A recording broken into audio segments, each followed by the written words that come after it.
Estamos de volta com Vitrine Revista e agora eu vou conversar com o criador da reprogramação biológica, Maurício Valente. E o nosso tema será sinceridade versus autenticidade, a comunicação não violenta no dia a dia. Boa tarde, Maurício, tudo bem contigo? Boa tarde, Patrícia. Prazer estar aqui com você. Imagina, o prazer é nosso sempre te receber. Vamos começar com a diferença entre sinceridade e também autenticidade. Que bacana. Os dois falam a verdade, né? Mas a diferença é que o sincero, ele usa ainda de um padrão de violência, ou seja, ele não humaniza. O que é humanizar alguém? Humanizar é eu ter empatia por você, é eu ter compaixão. Então, um exemplo. O sincero, o homem vai sair com a mulher faz um penteado, ele fala, nossa, que penteado horrível esse, mulher. Coisa feia esse que você fez, ele está sendo sincero. Nossa, não gostei disso aí não, de onde você tirou esse penteado? Então, isso é uma pessoa sincera. Mas note que tem um contexto de violência, tem um contexto de falta de empatia, porque ele não se pôs no lugar da mulher, que ficou preparando aquilo, achando que ia agradar. Agora, o autêntico, ele recebe a mulher, às vezes a mulher pergunta, como eu tô, amor? Olha, amor, você tá linda como sempre, mas eu prefiro você de cabelo solto. Eu fico mais feliz quando você está de cabelo solto, eu me sinto mais alegre, enfim, é isso. Então, eu falei a mesma coisa, só que eu fui autêntico, ou seja, eu humanizei aquela pessoa, eu tive empatia e compaixão por ela. Então, essa é a diferença. O sincero, ele tem uma conotação violenta. Isso é muito desgastante para os relacionamentos. Tem diferença, por exemplo, da forma com que eu me comunico, da forma que as pessoas vão receber a mensagem também? Por exemplo, o jeito que eu falo de um jeito, a pessoa vai receber a mensagem, ela pode entender de outra forma? Exatamente. O Marshall Rosenberg, que foi um dos o grande precursor, o americano que já é falecido da comunicação não violenta, ele falava que quando você fala de você, não tem como o outro entender errado. O problema é que a comunicação hoje é o grande problema do mundo, né? Então funciona como se fosse uma tríade. A gente tem os nossos traumas, isso me faz me comunicar mal. Aí eu levo isso para a minha vida empresarial, para o meu casamento, para as minhas amizades, e ali as coisas desandam. Então, por exemplo, se eu falar dos meus sentimentos para alguém, você faz algo que eu não gostei. Se eu chegar para você e falar, poxa, Patrícia, você é louca, olha o que você fez, você é egoísta, você só pensa em você, olha que violento. Todas as minhas frases, eu falei de você. O que isso vai acontecer no teu cérebro? Você vai disparar duas estruturas que tem dentro do teu cérebro, chamadas amígdalas. Nós temos amígdalas na garganta e amígdalas cerebrais. Quando dispara as amígdalas, você vai entrar em reatividade. A partir dali acabou o diálogo. Porque você se sentiu ofendida, vai sair uma briga. Agora, e se eu chegasse em você e falasse assim, olha, Patrícia, é fato que você derrubou isso aqui que eu gostava muito, tal. E eu preciso confessar para você, eu estou bem triste, Patrícia. Eu fiquei muito triste porque isso aqui era uma coisa muito importante para mim, ou esse gesto que você fez era uma coisa muito importante para mim. Como é para você isso? Como que a gente pode resolver? Note que a todo momento eu falei dos meus sentimentos. Eu não falei para você. Não tem como você se ofender, não tem como você entrar em reatividade. A questão é que a gente está muito no piloto automático para perceber esse tipo de diálogo. Então a gente é criado para ser reativo. E aí quando eu sou reativo, eu gero reatividade no outro. E muitas pessoas elas não percebem que elas estão usando essa forma violenta de se comunicar? Isso vem do quê? De traumas? Isso vem de traumas. Traumas. Basicamente de 0 a 5 anos é onde se consolida a tua história traumática da maneira como você vai conversar. Nossa. É definido de 0 a 5 anos. Então, olha que interessante. Então, a pessoa, às vezes ela até percebe que ela foi grosseira, mas qual que é sempre as histórias? Eu sou assim mesmo. Ai, eu sou assim mesmo, esse é o meu jeito. A pessoa tem que me aceitar do jeito que é. E o outro é obrigado a te aceitar de uma maneira estúpida, que não precisava ser assim, né? Aí você vira o sincero, você não é autêntico, né? Então, toda a comunicação ela tem que ser baseada em uma observação, em fatos. Então, se a gente tivesse uma garrafinha de água aqui, preta, se eu perguntasse para todo mundo do estúdio que cor é a garrafa, todos falariam é preta, mas o que tem dentro, nem todos saberiam, porque pode ter chá, pode ter água, pode ter suco. Então a gente alucina demais, na verdade, nas relações humanas. E é essa alucinação que fere, porque a alucinação depende do meu modelo de mundo. Então se lá de 0 a 5 anos eu me senti humilhado, ou manipulado, ou eu fui perseguido, ou eu me senti traído, porque é incrível, de 0 a 5 anos eu já posso ter sentimento de traição. A criança não sabe, é inconsciente. Isso, mas não é essa traição, né? Mas Sim. ele já pode se sentir traído de forma inconsciente. Isso marcar o modelo com que ele vai se comunicar. Isso é incrível. Agora, vamos falar um pouquinho sobre os componentes da comunicação não violenta. Que componentes são esses? Normalmente nós temos a observação. Uhum. Então, tudo o que acontece, eu tenho que parar e sentir. Peraí, o que tá agitando dentro de mim? Aconteceu alguma coisa? Cara, eu estou percebendo, eu estou me observando. Uhum. Aí, nessa observação, eu vou perceber um sentimento. Observar é simplesmente passar a prestar atenção em si mesmo, porque nem isso a gente está fazendo mais. Então, presta atenção em você. Tem um sentimento ruim aí dentro. Falo, nossa, tem mesmo, cara, eu estou com raiva. Isso é um sentimento. Se eu tenho sentimento, eu tenho uma necessidade que não foi atendida. Ou eu não recebi afeto, ou eu não tive liberdade, ou eu não fui reconhecido, ou eu não fui olhado. Enfim, existem listas de necessidades humanas universais. Aí eu tenho necessidades que não foram atendidas. Beleza, olhei para minhas necessidades. Aí eu posso fazer um pedido. Aí, então, depois de observar, eu posso fazer um pedido. Vamos falar que a gente está num grupinho aqui, tomando uma Brasser, certo? Uhum. Aí nós estamos aqui, de repente você começa, um aqui começa a tirar o sarro em mim, fazer brincadeiras, tipo uma trollagem, bullying, isso. Começa a fazer em mim. Aí começa a me agitar, eu começo a sentir raiva, eu posso observar isso e falar, bom, pera um pouquinho, o que tá me deixando raivoso?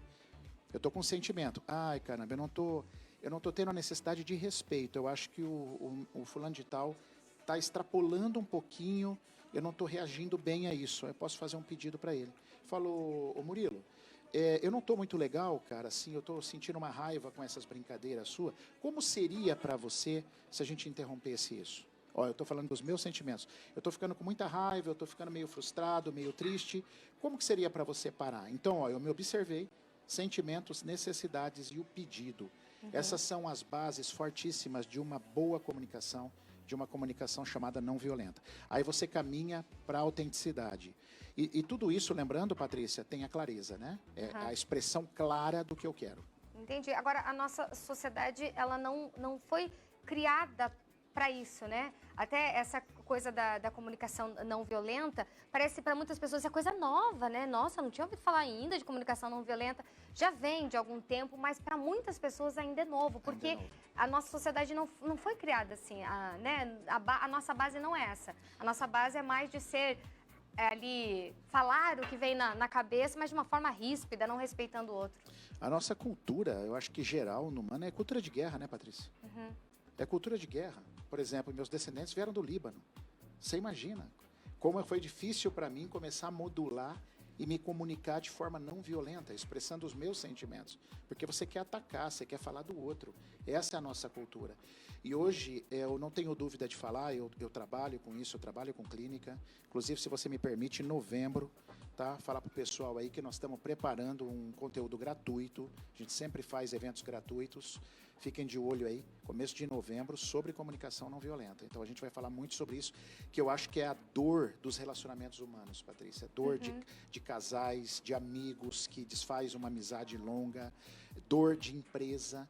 O líder não sabe conversar com o seu funcionário, o funcionário não sabe conversar com o patrão ou com o outro colega. A comunicação, assim, eu tenho percebido em clínica, em estudos, hoje, para mim, é um dos grandes maus, assim, da humanidade mesmo. As pessoas têm que aprender a falar, e é outra cultura. Você tem que estar muito aberto para treinar outra cultura e habituar a prática. Porque você imagina, uma hora você vai esquecer. Pô, olha o que você fez. Aí você, meu Deus do céu, vamos recomeçar, para que isso se torne um hábito na sua vida. Então, eu também sei que aprender uma comunicação nova não é da noite para o dia, não é falando aqui, você assistiu aqui com a Patrícia, pronto, no outro dia tá bom. Mas é um hábito, é uma construção. E na família, com as crianças principalmente, acho que é muito importante ter essa rotina, pai, mãe, responsáveis, né, desse cuidado dessa comunicação não violenta com as crianças, com os jovens, adolescentes. Perfeitamente, porque a gente sabe que esses traumas que se instalam na maneira como você vai conversar é de 0 a 5 anos. Então, a maneira como você conversou com o teu filho já dentro do útero, como ele percebeu não só a sua comunicação, mas a comunicação com você, com o seu marido, né? Isso já faz toda a diferença sobre a construção. Então, saber conversar com uma criança, saber ouvir uma criança, né? A gente não escuta a criança. Parece que criança não pode falar do sentimento, né? A gente, você, ó, cala a boca, papai falou, tem que ser assim, a mamãe falou. Não, expressa seu sentimento, fala sobre o que você pensa, né? Não necessariamente eu vou fazer, mas é muito importante a criança expressar os sentimentos. Isso começa muito cedo, Patrícia, muito cedo a gente tem que estar atento. Desde a vida fetal até os 5 anos. E daí, por exemplo, as pessoas que estão nos assistindo agora falam assim, Patrícia, eu não lembro se eu causei algum tipo de trauma para o meu filho, para minha filha nessa idade, né, de 0 a 5 anos, e agora? O que eu posso fazer para ajudá-lo, para ele não cometer os mesmos erros que eu, por exemplo? Perfeitamente. Você pode começar a observar a tua criança, né? Tem alguns sinais interessantes. Ela é mais calada, se ela for mais calada, se ela é muito carentona, ela precisa falar demais. Então, a criança que fala demais, isso também é sinais, são sinais, né? Uma criança que já começa a mostrar ali aos 7 anos, 8 anos, um poderzinho de manipulação. Então, pega água para mim, filha. Eu pego, papai, mas eu quero ganhar um brinquedinho, ó. Então, sinais de que a criança já começa a manipular, ou tem muita carência, ou é muito calado.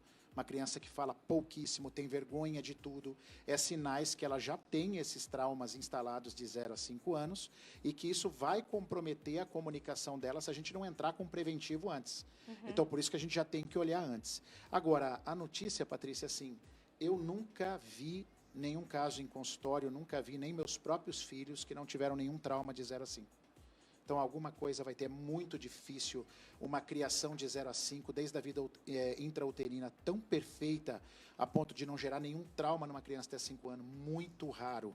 Então, a gente é humano, então a gente erra, nós somos, pai e mãe é humano, também foi criança, também sofreu. O importante é estar atento, em presença, para ir corrigindo, porque aí você dá mais chance dessa criança, no futuro, se comunicar melhor. E uma pessoa que se comunica melhor, e comunicar melhor não é falar muito. Uma pessoa que sabe se comunicar, sabe observar, sabe expressar seus sentimentos, necessidades e aprende a fazer pedidos, nós estamos num mundo melhor. Você falou ali do preventivo. É interessante entrar com o preventivo. O que é o preventivo? É ir corrigindo. No caso de um pai, de um adulto, a uma criança, às vezes a criança vem e fala alguma coisa do irmão. Então, o pai estar atento, mas o pai tem que conhecer isso, para chegar e falar assim, filha, você viu como você falou com o seu irmão? Você chamou ele de chato, tal. O que está dentro de você? O que você está sentindo? Aí a criança fala assim, papai, eu estou com muita raiva. Então, diga para ele, qual foi o fato que ele fez? Ele quebrou meu brinquedo. Então, diga assim para ele, fulano, irmão, você quebrou meu brinquedo, eu fiquei com muita raiva. Como que a gente pode fazer? Então, só que para isso, Patrícia, assim, os pais precisam estar muito atentos, né? Claro que não dá para fazer o dia inteiro, os pais trabalham, mas assim, sempre que possível, que vê, você vai fazendo o preventivo, você vai fazendo a criança se comunicar da maneira correta e mostrando a importância da humanização, da empatia pelo outro, falando dos seus próprios sentimentos e não julgando o outro, falando do outro, porque isso leva à guerra. É o contrário. Pois é, e os adultos, nós pais, a gente está, às vezes, num piloto tão automático também, que acontece lá, daí você fala, não vou me estressar, e esse não vou me estressar, você se exime de uma culpa, mas o que isso pode provocar lá no futuro pode ser devastador. Como chama esse fato, quando você sai fora de uma situação, é como se você quisesse sair da sua responsabilidade. Na advocacia tem um nome, isso que me fugiu agora. Né? Se eximir da situação, igual você colocou, e você está perdendo uma baita de uma oportunidade para ensinar aquela criança, para ir trabalhando a expressão autêntica dos seus sentimentos, a sua autenticidade. Você está perdendo a oportunidade de humanizar o outro, o irmão, que mesmo no erro, ele não é um monstro porque ele errou, ele precisa ser humanizado, e isso vai fazendo uma construção bem bonita, mas bem bonita mesmo. E eu acredito hoje que o mundo melhor passa por uma comunicação melhor, porque a maioria veio tudo de guerra. Com certeza. Nossos ancestrais veio de guerra, tudo veio de guerra, a gente é muito reativo. Com certeza. Nós poderíamos ficar aqui essa sexta chuvosa inteira conversando Seria um com o Maurício prazer. Valente. Nossa Senhora, porque eu fico... Você percebe, eu fico admirada, gosto muito das suas lives. Vai ter live segunda? Segunda-feira, vamos Segunda mudar de live da horário. segunda. Mudamos só de horário. Ah, é? 12h30, tá? A gente vai estar fazendo num horário novo. Ah, que legal, 12h30, que legal, bacana, viu? Então, passa as redes sociais, quem quiser acompanhar a live. Em novembro, então, a gente vai ter esse curso gratuito também. Que legal. Novembro nós vamos lançar, fiquem de olhos aí. O nosso Instagram é @reprogramação biológica oficial, assim como o YouTube. Nós temos muito conteúdo gratuito, tem muita coisa boa lá, tá? Para vocês. E segunda-feira a gente fazia live à noite, só que aí as crianças, eu percebo que elas ficavam me esperando. Ah, entendi. Então, assim, até por uma questão de coerência, pelo que eu estudo, a gente mudou para 12h30, tá? Para continuar com as lives, mas tem novo horário a partir de segunda-feira agora. Perfeito. Patrícia, muito obrigado, é um prazer. Prazer é sempre meu te receber. Muito obrigada, bom fim de semana. Para você também. Um abençoado outubro aí Pra para vocês todos também. nós.